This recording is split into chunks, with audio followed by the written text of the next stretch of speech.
Welcome to the Executives Lounge. This is your podcast host, Christine Fauner. I am bringing you amazing stories from amazing women in leadership from across the globe. Let's get started. Hillary Gramm comes to us today from League City, Texas, which is outside of Houston.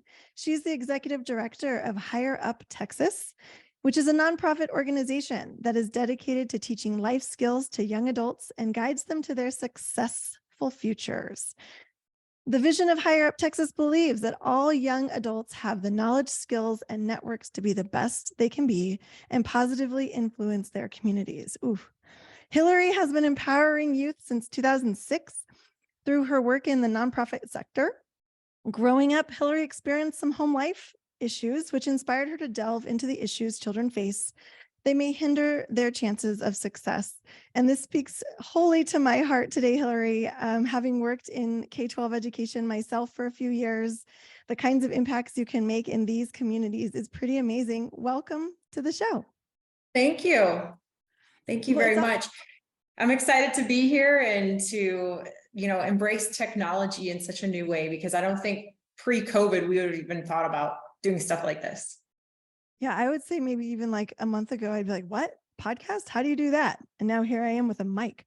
I love to help everyone tell their stories, and we are a sum of our experiences, and our stories really drive us into knowing who we are. So I would love for you to start our conversation with maybe telling us your story and about how you got where you are today. We live in a filtered world where we're looking at social media, we're looking at everybody's highlight reels. People are more prettier on there, and so therefore we're at this disadvantage, we think, of I'm not pretty enough, I'm not this enough, I'm not successful enough, et cetera, et cetera. And being real has always been something that it's kind of a skill. You have to get to that point and be comfortable and rumble with vulnerability, as Brené Brown says. And I'm a huge fan of hers, by the way. So if she's listening, please respond to my fan mail. I've sent 2 letters. But I grew up with very few friends. My dad had substance abuse issues, and that was my normal. I thought everybody grew up in a home where their dad did drugs and was abusing alcohol and lying and not coming home at night. I never had my basic needs unmet. I was clean, I had food, I lived in a nice house. My mom had a very successful business. She was even on the Oprah show. I mean, she was very successful. And I had this looming in the background with my father. I just assume everybody was like that. But what was compounding with it was I was at a deficit with my social skills. You kind of imitate what you see. So I would lie and steal from classmates. And I was just very kind of an oddball kid. But nothing triggered anybody at school in an adult level because I was clean. I didn't need anything. We weren't low income. It was, I was just a weird kid. And when you grow up being the kid who's teased, made fun of, bullied, I mean, there was a girl who sent like 25 pizzas to my house 2 times. She threw my clothes in the toilet at school. I mean, she just bullied me for why? And looking back at it now, teachers knew. Adults in my life knew, and they chose not to do anything. And that really bothered me. I wanted to do something that was purposeful with my life. And when I moved to Texas, I had just graduated college, and I was driving in this new land, and I saw a United Way building. And I was like, I think they do good things. I want to do good things too.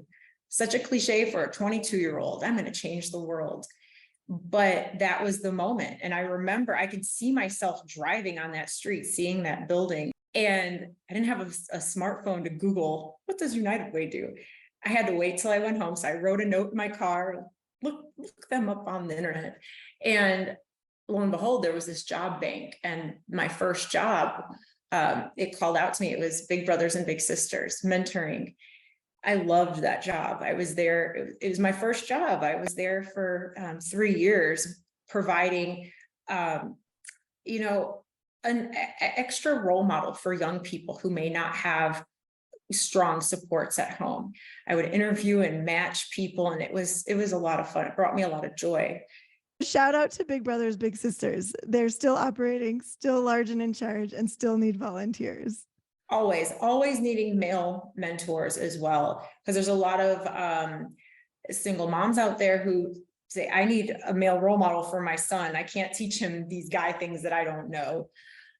I felt I wanted to go deeper and do more on top of mentoring. And I always found myself getting involved with these families. Like, what else do you need help with? I'm a human Rolodex. Anytime I would see a resource, I'd grab it. If there was something on the radio and they're talking about a nonprofit, I'd write it down and look them up. Because when you're in crisis mode, you don't see low-hanging fruit. You just see this problem that's huge and there's no solution. But when you have someone who's sitting with you and saying, hey, this is low-hanging fruit, let's knock this out together. Okay, let's do the next thing. That's very empowering, and people get stronger and better. And, okay, I can do things again. So my next job after that, I worked for communities and schools for 10 years. And I worked at an elementary school, and I saw a lot of kids who were like me growing up. And they were, awkward, having trouble making friends, having, bathroom accidents, and they were not pre-K age, they were much older. And I thought, okay, you need some extra encouragement and love in your life. And so I just loved that so much, being a person for them. They may not remember my name, but they remember that feeling that someone cared and someone heard me and saw me. In that meantime, I got my master's degree in cross-cultural studies. I wanted to learn about people. I said, one day I'm going to be an executive director of a nonprofit organization. And I spoke with my mentor. Do I need this kind of degree? Do I need this and this? And she said, get a degree that is interesting to you, because it shows commitment. If you're going to get a master's degree and work, it shows commitment that do something you enjoy. After 10 years with communities and schools, then I was gifted the opportunity to start a nonprofit from the ground up. And that's where you are now. I want to back up a minute, because you mentioned a couple things really in your storytelling that I want to go back to. One is, having worked in public education, having worked in K-12, I always had this thought about, you never know what's going on behind closed doors, right? You never know what's really happening in somebody's home until you get to know that child, until they trust you enough to share with you what's really going on so you can help. And so you were making me think about, you came to school looking like, I guess, a normal kid, right? Normal, yes. Looking like a normal kid. But, when you went home, your home life was very different than what people may have perceived. It's your epistemological view, that whole $5 word of what you know is what you know. And if you've not been exposed to outside, then you can't be faulted, because this is what you know. However, when you are exposed to different ideas and people and places, now you're making a choice. You're not operating on, I don't know better. Now it's, do I want to stay the same? Or do I want to get out of that comfort zone and try? Because there's something out there that could be much better and have a different result. And that's really the premise for Higher Up Texas, is giving students an opportunity, a peek into what's out there, what's beyond these four walls. And it's making the choice. Do you want to stay the same? Okay, that's a choice. Or are you ready to do something different? And they often say, I want to do something different and I don't know how. And that's really what we're trying to do here, is to get these young people empowered to do something different, and then getting them on a plan to make it happen. Let's talk about mentorship for a minute. I like to talk about the difference between mentorship and advocacy when we're talking about helping people own their lives and own choices in their lives and opportunities that they can find and encounter. You mentioned that when you were looking at advancing your education and your career, you had a mentor that was helping you kind of make some decisions and giving some advice and giving some guidance. How has mentorship, guided you and kind of given you support in your own career pathway? Well, if I saw somebody who had a job that's a really cool job, I would ask them, what did you have to do to get that? What did you study? What did you do? And they said, just start talking to people who have those jobs that you want. And my first mentor, she was the director of that United Way, which is so funny that I ended up working in that United Way building that I had seen that started it all. She was just so important to me because she had the thing that I wanted one day when I grew up. And so she kind of just helped mature me and expose me to what is the stuff we don't need to focus on.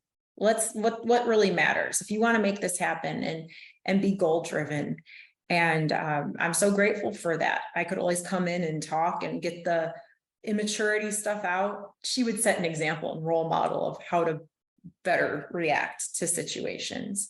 I have another mentor now, and I'll tell people, I'm like, you know who my mentor is? And in the nonprofit world, right? And I'll tell them and they're like, no way. And I'm like, yeah. And they're like, how'd you get her? I said, I just asked her. Having the difficult conversations and having the confidence to walk into any conversation and know that you have a power in your words, you have a power in your voice, you have a power in your story. And so being able to walk into a place and say, here I am with my story, and I would like to engage with you and learn from you and your story, so that I can fulfill my own dreams. I mean, that there's an intimidation there, and anxiety, there's worry, there's fear. I think being able to get over those feelings, to really recognize the power that we all have to go into these difficult conversations that we feel are difficult, right? Ooh, this is a very powerful woman. How do I go talk to her? If we know how to get over that and walk into a room and say, hi, I'd like to meet you. I mean, that's huge. Yes. And being brave, there's the people who have the title and they're so high powered. And so people will bypass even asking, oh, they don't have time for me, or they're not going to want to talk to me. I think a lot of people enjoy talking on a personal level versus being asked for something or having to be the boss all the time. And that's one of the big things in Higher Up Texas is that we're teaching life skills, how to adult. And you may come in and talk about how to build your credit score. But first, before you do that, let's hear about a challenge and how you overcame it and how you got to where you are today. Because there's power in stories. And it disarms this person's wearing a suit and they're going to tell me what to do with my money. They're like me and they made it. It changes that. It flips that narrative. I love that you talk about, talking about challenges and experiences that you've had. Let's talk about that, right? I use a lot of adventure-based and outdoor-based educational theories in some of the work that I do. And so, creating that coming out of the comfort zone and being in a new experience that is really uncomfortable. But I love that you asked this of your students as well, because if we can recognize challenging moments and what our experience was in those challenging moments and how we came out, I think it's a high level learning that we do about ourselves. Do you have one that you can share with us? Oh gosh, I think every single day. Experience teaches you, whether it's a good experience or bad experience, you're learning something, you're getting something out of it. And those experiences, you can either take it, the value of it, what you learned from it, or you can sit with it and complain about it. And early on in my career, this is what inspired me to go the path I have gone. There was a decision made from the top that really hurt my position. And it was something so insignificant, but it was, this question was asked to all the staff, what are ways we can save money? And someone said, let's stop buying colored manila folders or file folders. They could be different colors or they could be plain manila. And someone was like, great idea. We'll save money. I don't even know how big of a cost difference that is. But to me, that was the system of organization for what I did. And it wasn't just like a Hillary thing. It was I was in a branch office. So all the branches were dedicated to a color folder. And so it went all awry. So I was green. So I was green file folders. I'd see someone who was 50 miles away from my office holding a green folder. I'm like, what are you doing with that? That's mine. I opened it up. Oh, this is like the other side of the world. It was chaos. But it set this tone in me. One day when I'm an executive director, I'm going to do things differently. And I always kept that in my mind. And I don't know if you can see it. I have a tattoo. It's a higher up Texas tattoo. It's the hug, and it's got a heart in between. It's the side hug. Like, what did you think? Great idea. Oh, okay. Let's talk about that. It builds upon not only equalizing voices, but bringing equity to who this program serves, because that's how programs lose their effectiveness, not talking to the people you're actually working with. And that was that case, that negative experience of get rid of these file folders, because there was a lot of negative that came out of that for the program and whatnot. So, the higher up Texas is your first boss job as executive director. You did it, girl. Here you are. You fulfilled that dream goal of having the ED role. And so when we first met, we had talked about, the kind of leader that you are now that you get to make those decisions and have the green folders.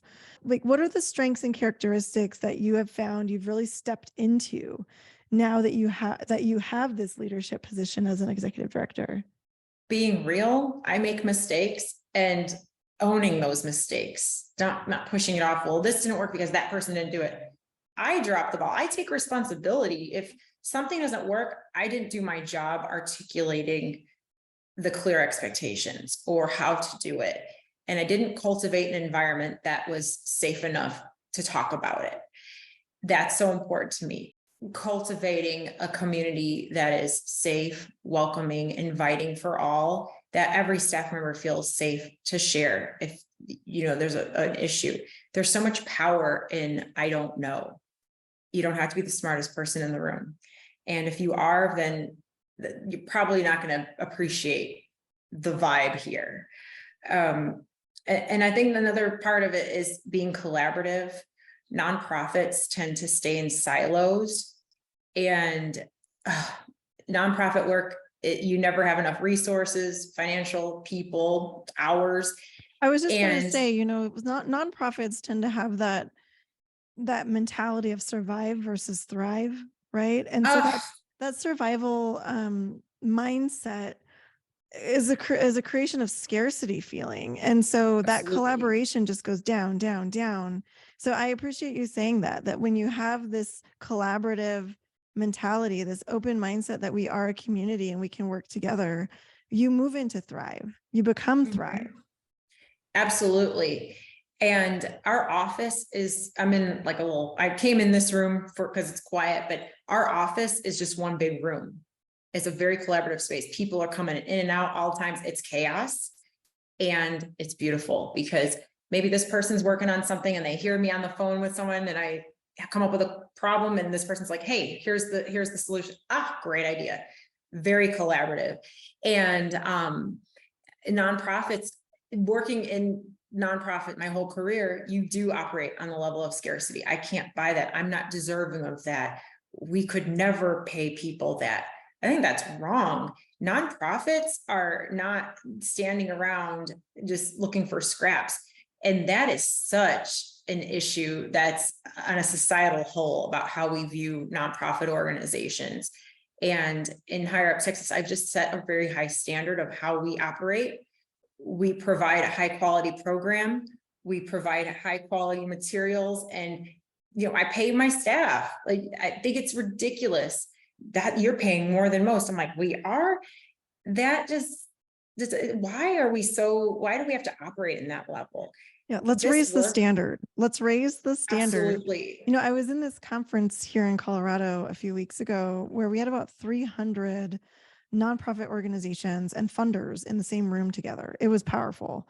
And we had a panel where there was a discussion around grant writing and grant funding and the hoops that you have to jump through, and which Yep. funders understand and trust their nonprofits that they grant money to do the good work and to choose how they spend the money, and which grant funders are still afraid that somehow the money is going to be misused, or somehow, oh, I love using colored pencils, so you have to use colored pencils, or, oh, I love reading books, so you can have this grant, but you have to read books.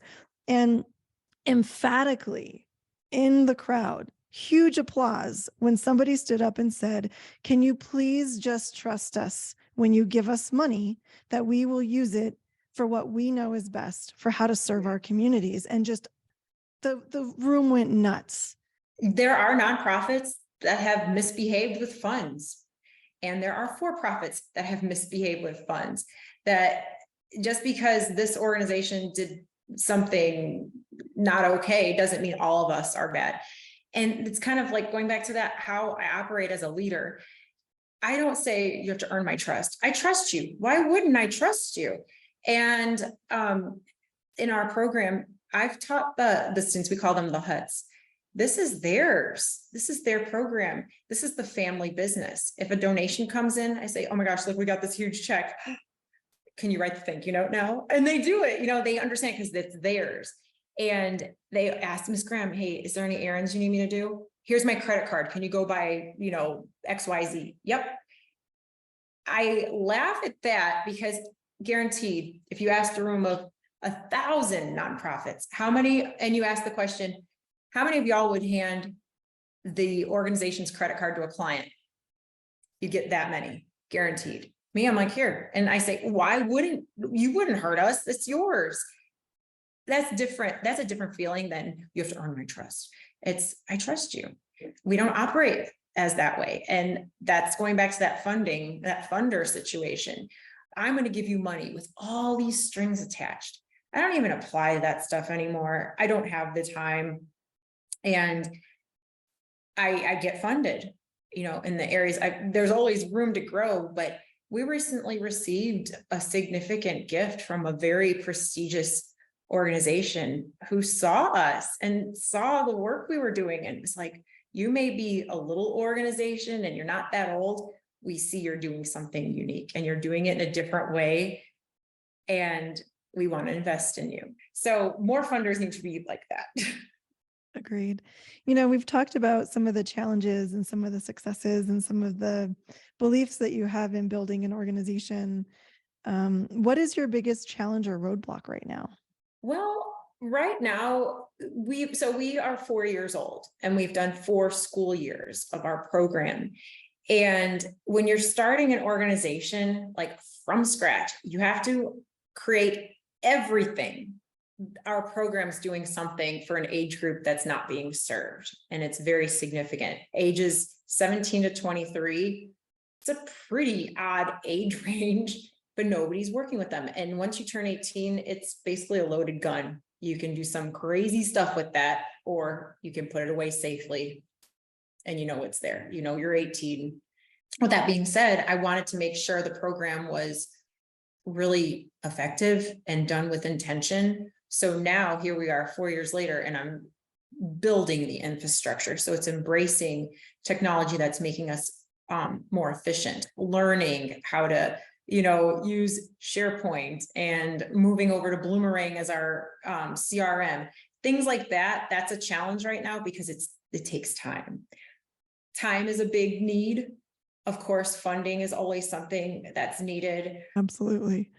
We are a community of engaged learners, and we're always looking for new ways to reflect on our own leadership practice, reflect on ourselves and the balances or imbalances that we are struggling with on our daily lives, right? As leaders, it's really hard to sometimes balance, especially as whole people. Do you have a book, podcast, or resource that you would like to share with us that you feel could help us on our journey?